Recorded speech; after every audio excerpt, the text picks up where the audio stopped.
"Oh look, the poor cousin finally showed up," my cousin Diana sneered, her diamond bracelet catching the light as she raised her champagne glass. "Driving that same old Toyota, I see." The annual Hamilton family reunion was in full swing at Uncle Richard's mansion. All around me, my successful cousins flaunted their wealth, doctors, lawyers, and executives, each more eager than the last to remind me of my place in the family hierarchy. I adjusted my simple black blazer, bought from a department store according to their assumptions, but actually custom-made in Milan. "Hello, Diana. Congratulations on your promotion to VP." She preened. "Junior VP of Marketing at Hamilton Industries. Daddy says I'll make full VP by next year." She glanced at my outfit with mock concern. "You know, if you ever need career advice." If she only knew that I owned 47% of Hamilton Industries through a complex web of shell companies and investment firms. But that wasn't public knowledge yet. "Alexandra," Uncle Richard boomed, approaching with his son Bradley. "Still working at that? What was it again?" "Investment consulting," I replied quietly. What they thought was a small consulting firm was actually Pierce Global Investments, one of the largest private equity firms in the country. But they'd never bothered to Google me or my company. Bradley smirked, running a hand through his expertly styled hair. "Must be tough watching all of us succeed while you're still consulting." He emphasized the word like it was a disease. I smiled, thinking of the merger documents sitting in my briefcase. Hamilton Industries was trying to acquire Tech Solutions, a deal that would save their failing company. What they didn't know was that I'd bought controlling interest in Tech Solutions 6 months ago. "How's the merger going?" I asked innocently. "I heard there were some complications." Uncle Richard's smile faltered slightly. "Just minor details. Everything will be finalized tomorrow morning." "Really?" I sipped my champagne. "I heard the major stakeholder hasn't signed off yet." Bradley waved his hand dismissively. "Some anonymous investor. Daddy's lawyers will handle it. Nobody says no to Hamilton Industries." My phone buzzed, a message from my executive team. "Tech Solutions board ready for tomorrow. All documents prepared for your signature." "Speaking of business," Diana chimed in, "we're all heading to the Hamptons next weekend on the family jet. But don't worry, Alexandra, we know you're busy consulting." The family jet they thought belonged to Uncle Richard had actually been mine for the past year. I'd bought it when Hamilton Industries had to liquidate assets to stay afloat. They were just leasing it back through one of my subsidiaries. Aunt Margaret joined our group, dripping in jewelry. "Alexandra, dear, you're welcome to help the catering staff if you're uncomfortable out here. We know large gatherings can be overwhelming for those not used to our circle." I thought about the Forbes article sitting in my inbox, waiting to be published. Alexandra Pierce, the silent queen of Wall Street. The piece detailed my rise to becoming one of the youngest billionaires in America, all while my family remained blissfully unaware. "Thank you, Aunt Margaret, but I'm fine here." I checked my watch, an understated piece that cost more than their monthly country club dues. "Although I should leave soon. I have an early meeting tomorrow." "Oh."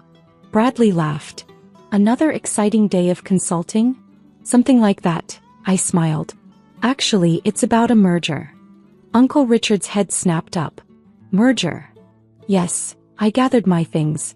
"A rather important one from what I hear. Someone needs to sign some papers." As I walked toward my old Toyota, actually an elaborate disguise for my driver, I heard Diana call out, "Don't forget your place, cousin dear. Not everyone can be a Hamilton success story." I turned back one last time. "We'll see about that tomorrow, won't we?" They had no idea that in less than 12 hours, their entire understanding of success and family was about to change dramatically. The next morning, I arrived at Hamilton Industries headquarters an hour early. Not through the main entrance where my cousins would strut in, but through the private elevator to the executive boardroom. My team had already prepared everything. "Miss Pierce," my assistant Sarah greeted me, "the Hamilton family is gathering in the lobby. Mr. Richard Hamilton appears agitated." I smiled, settling into the chair at the head of the table. "I imagine he is. Has he figured out why his lawyers couldn't reach the mysterious owner of Tech Solutions?" "No," Sarah smirked. "They spent all night trying to contact Pierce Global Investments. Apparently they don't have your private number." I opened my laptop, reviewing the real numbers behind Hamilton Industries. numbers my uncle had been hiding from his board. Without this merger, they'd be bankrupt within 6 months. All their mansions, jets, and social status built on a foundation of debt and delusion. At exactly 9 a.m., the boardroom doors opened. Uncle Richard burst in, followed by Bradley and Diana, all three freezing mid-step when they saw me. "Alexandra." Uncle Richard sputtered. What are you doing here? This is a private meeting." "Is it?" I replied calmly. "I thought this was the Tech Solutions merger meeting. I'm right where I belong." Bradley laughed nervously. "This is ridiculous. Security. They work for me now," I said softly. "Well, technically they always did. Titan Security Services is a subsidiary of Pierce Global Investments." Diana's perfectly sculpted eyebrows drew together. "Pierce Global, but that's the company you need approval from for your merger?" I finished for her. "Yes, it is. Please, family, take a seat. We have a lot to discuss." More board members filed in, followed by lawyers clutching briefcases. Everyone found their seats, leaving Uncle Richard standing, his face turning an interesting shade of purple. "This is impossible," he declared. "You're just a consultant." I projected Hamilton Industries' true financial statements onto the wall screen. "Actually, Uncle, I'm the CEO and founder of Pierce Global Investments. We control Tech Solutions along with about 30% of your company's debt." Surprise. The room erupted in whispers. Diana's diamond bracelet clinked against the table as her hand trembled. "Now," I continued, pulling out the real merger documents, "let's talk about what this deal actually looks like. Your company is failing, Uncle Richard. You've been cooking the books for years, hiding losses, inflating assets." Bradley jumped up. "You can't prove dash." "I can prove everything," I cut him off. "Every false report, every hidden account, every time you used company money for personal expenses. Like that family jet you love so much. The one I actually own." Uncle Richard collapsed into a chair.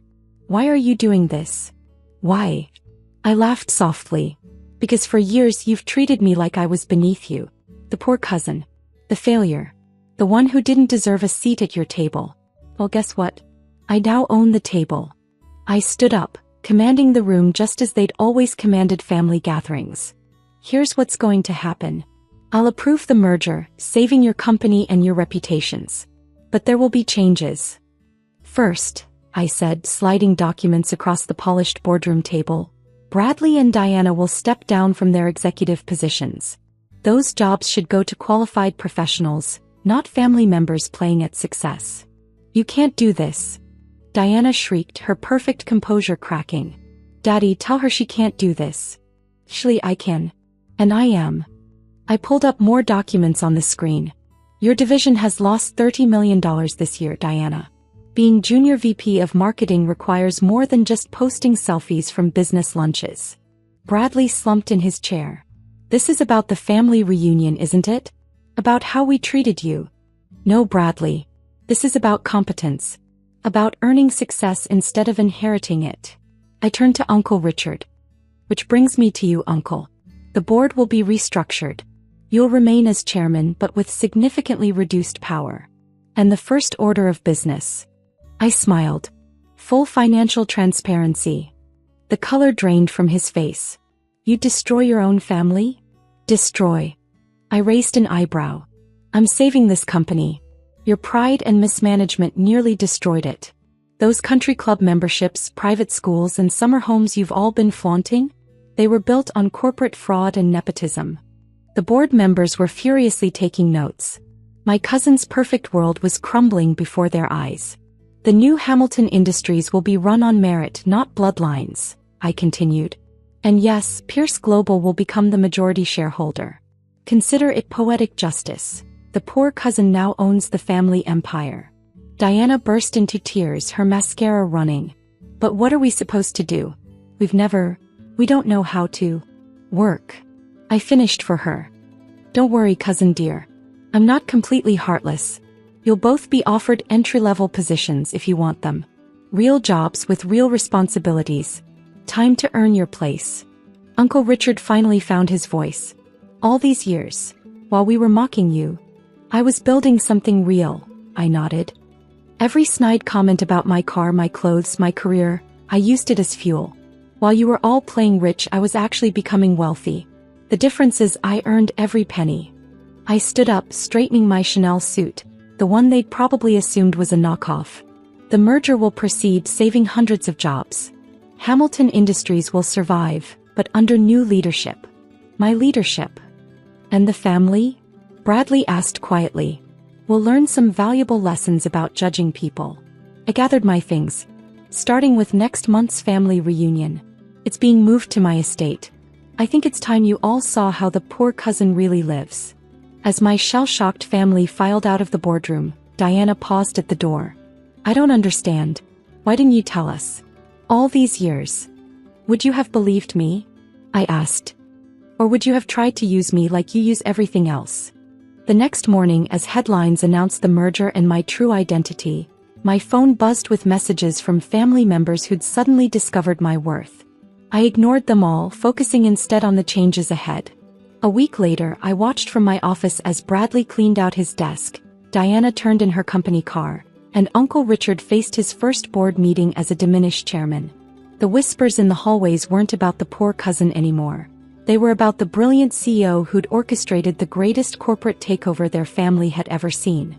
At the next family reunion held in my 30,000 square foot estate, I watched my relatives arrive in their now leased luxury cars, wearing their suddenly subdued designer clothes. As they entered my home, larger than Uncle Richard's mansion, their eyes wide at the obvious display of true wealth, I smiled. Welcome, family, I announced from the grand staircase. Shall we begin again? This time without assumptions about who belongs where. Sometimes the best revenge isn't just proving people wrong. It's becoming so undeniably right that they have to live with the knowledge of their mistake every single day. They'd called me the poor cousin, never realizing they were the ones who'd been poor all along, poor in judgment, in character, and in understanding what real success looks like. And now they worked for me.